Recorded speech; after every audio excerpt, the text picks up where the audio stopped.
Anda kembali di Kabar Petang, pemirsa. Pembatasan sosial berskala besar menjadi salah satu cara untuk mencegah meluasnya penyebaran COVID-19.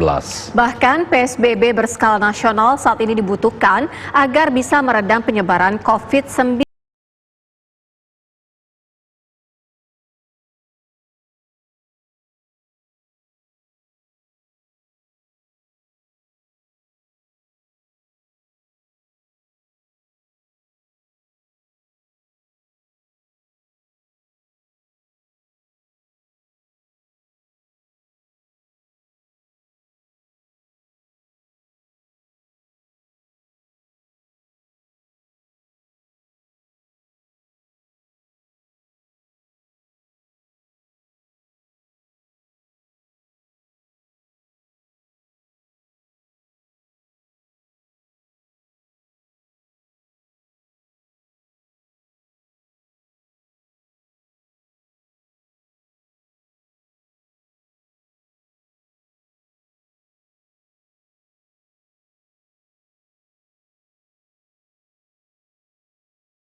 Kesehatan Masyarakat UI, Pandu Riono, mendorong pemerintah untuk melakukan pembatasan sosial berskala besar dalam skala nasional.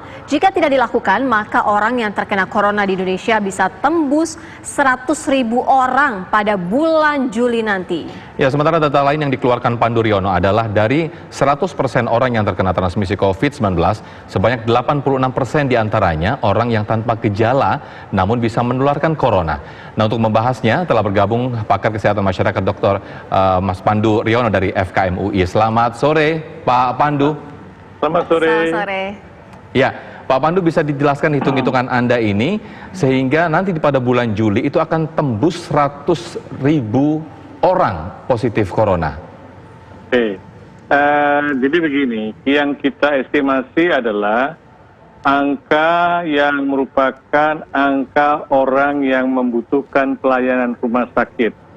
Jadi orang dengan pneumonia, orang dengan butuh perawatan ICU dan butuh critical care yang lebih berat seperti ventilator.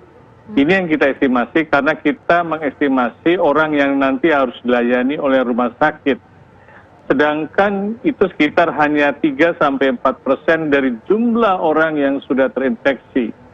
Yang sebagian besar orang yang terinfeksi itu tidak bergejala. Yang ini melihat problemnya lain adalah problem penularan. Jadi karena sebagian besar tidak bergejala kelihatan sehat, ini yang membuat orang tidak waspada, disangkanya sehat, padahal dia sudah membawa virus dan bisa menularkan pada masyarakat lainnya. Perlu diketahui bahwa Indonesia itu menurut WHO sudah dianggap community transmission, sehingga orang yang sudah terinfeksi tidak tahu lagi tertular dari mana, karena sulit ditelusuri. Dia bisa saja bertemu dengan orang lain di jalan, bertemu dengan di tempat kerja, atau bertemu di pasar, atau sedang menggunakan layanan transportasi publik. Sehingga dengan demikian kita harus sudah menyadari bahwa tidak ada lain, bahwa kita harus lebih serius melaksanakan intervensi. Intervensi yang dilakukan adalah intervensi salah satu adalah pembatasan sosial berskala besar. Seharusnya sejak awal, sejak deklarasi bahwa Indonesia loh, mengalami kedaruratan kesehatan masyarakat, bukan wilayah bagian dari Indonesia, pada saat itu sudah selayaknya dilakukan pembatasan sosial yang berskala besar dan lingkupnya nasional. Hanya implementasinya bisa bervariasi, mulainya bisa bervariasi, sehingga tidak perlu lagi kepala daerah, baik bupati, wali kota, gubernur harus minta izin untuk melaksanakan PSBB. Baik. itu sebenarnya membuat birokrasi-birokrasi yang tidak penting, itu yang menjadikan masalah ini menjadi berlarut-larut, sehingga kita tidak tahu sekarang penularannya sudah ke seluruh Indonesia, dan kita harus segera mulai hari ini atau minggu ini untuk membuat sebagai skalanya nasional. Ya, Dokter Pandu, kita akan tampilkan grafis yang dokter miliki, data dari dokter mengenai perakiraan jumlah kasus COVID-19. Ini 86% sangat besar, jumlahnya sangat masif. Kenapa bisa besar sekali jumlah yang orang tidak bergejala atau tanpa gejala? Ya, itulah yang membuat penyakit ini tersebar mudah ke seluruh Indonesia atau ke seluruh dunia, karena orang yang menularkan itu tidak memahami bahwa dia itu sudah terinfeksi, ya kan? Yang sehingga kita juga tidak sadar bahwa mungkin saja kita sudah terinfeksi karena mungkin bergejala ringan atau kita tidak bergejala. Ini yang berbeda dengan penyakit SARS yang di tahun 2003, penularan terjadi pada orang yang bergejala. Tapi orang yang bergejala ini sudah karena bergejala, dia datang ke rumah sakit sehingga bisa diisolasi. Ya, Pak Pandu, ini besar sekali Pak ya, datanya 86%. Anda menghitungnya bagaimana nih Pak? Ini bukan hitungan saya, tapi ini berdasarkan 2 literatur yang ditulis oleh dari CDC Wuhan, dan juga literatur yang pernah diterbitkan di majalah Science pada bulan Maret tanggal 18. Ya, Pak Pandu, masyarakat ingin mengetahui sebenarnya orang tidak bergejala ini seperti apa, siapa saja. Artinya kita harus waspada, itu seperti apa? Ya, sekarang kita harus waspada pada siapa saja, karena kita tidak tahu lagi sekarang. Jadi itulah yang membuat gunakanlah masker setiap orang kemanapun kita pergi, kalau kita memang harus berpergian. Dan benar-benar membatasi supaya kita tinggal di rumah, jangan berpergian kalau tidak perlu. Karena mungkin saja kita bertemu orang yang sudah bergejala, atau bukan sudah bergejala, sudah membawa virus. Itu yang menjadi peringatan bagi kita semua. Ya, 86% ini, Prof, kami verifikasi lagi, apakah ini data Indonesia saja atau seluruh dunia, Prof? Secara rata-rata memang sebagian besar seperti itu. Bisa bervariasi antara 80 sampai 86%, bahkan ada yang 90%. Jadi kira-kira ya kalau mau kita mengurangi 80% juga cukup besar gitu loh. Oh, berarti jadi Indonesia akan seperti itu ya, Prof ya? Iya, memang seperti itu keadaannya sekarang. Sebagian besar tidak bergejala dan menularkan. Yang paling menakutkan adalah mereka terus menularkan. Artinya orang-orang tanpa gejala ini bisa dengan mudah menularkan ke siapa saja begitu, Prof? Betul.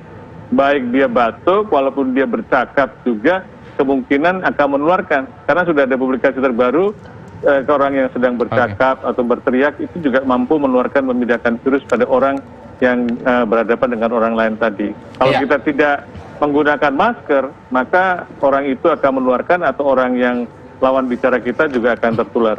Iya, Pak Pandu, Anda tadi mengatakan bahwa pemerintah saat ini harus segera melakukan PSBB skala nasional. Kira-kira apa? Kenapa kok pemerintah tidak segera melakukan, Pak Pandu? Ya, pemerintah mungkin tidak paham bahwa bahayanya itu luar biasa, penularannya sangat cepat, ya kan? Ini yang menjadi kendala, dan menggunakan aturan-aturan yang sebenarnya aturan itu sudah tidak tepat untuk COVID-19. Itu kan undang-undang karantina itu undang-undang yang disetup untuk semua penyakit yang bukan hanya COVID-19, sehingga sejak PP-nya itu sudah tidak tepat, sehingga Permenkesnya juga tidak tepat, sehingga memerlukan untuk PSBB harus minta izin, dan seringkali ditolak karena baru ada sedikit kasus. Padahal kita walaupun sedikit, yang tadinya tidak ada, itu sudah menunjukkan suatu puncak gunung yang kita lihat segi masalahnya sangat besar. Gunanya adalah untuk mencegah supaya jangan meluas. Dengan demikian, kalau kita menunggu sampai meluas baru diizinkan PSBB, sudah terlambat. Kita nggak boleh terlambat lagi. Sudah kita terlambat melakukan deklarasi kesehatan masyarakat, kemudian kita melambatkan sendiri dengan birokrasi-birokrasi yang sebenarnya membuat kita terlena dan tidak tahu kita akan bisa berlama-lama. Kalau kita cepat melakukan, kita akan cepat menyelesaikan, dan kita bisa kembali pulih. Tapi sebenarnya ini yang menjadi masalah, kita tidak punya target kapan sebenarnya pandemi ini kita mau selesaikan. Apakah bulan Juni, apakah bulan Agustus, Apakah nanti perayaan 17 Agustus kita yang merayakan kemerdekaan Indonesia itu masih banyak wilayah Indonesia yang masih mendapatkan masalah corona? Kan kita harus set up. Nanti bulan Agustus kita harus siap untuk merdeka, termasuk merdeka dari masalah corona ini. Iya, Pak Pandu, seberapa signifikan penurunannya jika dilakukan PSBB nasional? Besar sekali, besar sekali, besar sekali. Kenapa? Persentasenya berapa, Pak Pandu? Saya tidak tahu ya, karena tergantung implementasinya. Karena bukan hanya mendeklarasi PSBB, tapi juga mengimplementasinya dengan benar. Seperti di Jakarta kita masih melihat. Artinya gini Prof, ketika Anda saat ini misalnya di Indonesia segera dilakukan PSBB skala nasional, prediksi Anda, hitung-hitungan Anda yang pada bulan Juli nanti akan terjadi ledakan banyak pasien sehingga menembus 100.000 orang, itu tidak akan terjadi? Itu akan kita bisa cegah sampai separuhnya, bahkan sepertiganya. Ini yang menjadi efek sebenar. Dan banyak pengalaman di negara lain, di Australia, di New Zealand, dan pengalaman negara yang benar-benar melakukan PSBB tadi, itu sekarang sudah mulai merelekskan PSBB-nya. Sehingga kita punya juga indikator-indikator pemantauan PSBB, supaya PSBB itu juga bukan hanya di atas kertas, tapi juga terimplementasi dengan benar dan baik di lapangan gitu, di wilayah-wilayah yang semua mau melaksanakan PSBB. Baik, Prof. Pandu, terima kasih atas waktunya. Harapan besar bagi kita semua agar wabah ini segera berakhir. Selamat sore, Prof. Pandu Riono.